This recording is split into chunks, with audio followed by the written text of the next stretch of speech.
अगर आप glowing skin चाहते हैं परमानेंट तौर पे, तो ये 3 फूड जो हैं ये आपकी परमानेंटली डाइट का हिस्सा होने चाहिए।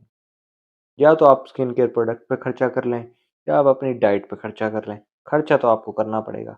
डाइट पे खर्चा करने का फ़ायदा ये है कि आपकी जो स्किन है वो भी हाइड्रेट करेगी, ग्लो करेगी, आपकी सेहत भी बनेगी और नुकसान भी नहीं होगा। पहले नंबर पे है चिया सीड्स। चिया सीड्स जो हैं इसके अंदर ओमेगा 3 फैटी एसिड्स जो हैं बहुत ज़्यादा होते हैं। रिच होता है ओमेगा 3 फैटी एसिड में, जिसकी वजह से आपकी जो स्किन है उसकी हाइड्रेशन मेंटेन रहती है, ग्लो करती है। उसके अलावा इन्फ्लेमेशन को रिड्यूस करती है, यानी सोजिश नहीं आने देती, पफिनेस नहीं आने देती। दूसरे नंबर पे बीट रूट जूस, ये ब्लड सर्कुलेशन को इम्प्रूव करता है और दूसरा आपके जो स्किन है उसकी हाइड्रेशन को बढ़ाता है। ओवरऑल जो आपकी हेल्थ है उसमें भी इम्प्रूव करता है। तीसरे नंबर पे है वॉलनट। ये कोलेजन प्रोडक्शन को बहुत तेजी से बढ़ाता है, जिससे आपकी स्किन जो है टाइट भी होती है, रिंकल्स भी नहीं आते और एंटी एजिंग भी इफेक्ट देता है।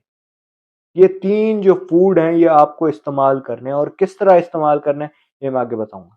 डेली की बुनियाद पे एक मुट्ठा भर के वॉलनट और चिया सीड्स का इस्तेमाल करें। इतनी क्वांटिटी आपको इस्तेमाल करनी है डेली की बुनियाद पर।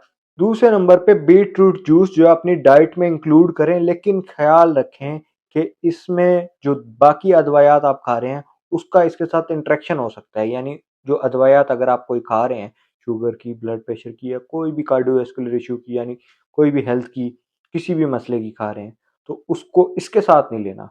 Drug interaction, drug food interaction हो जाता है।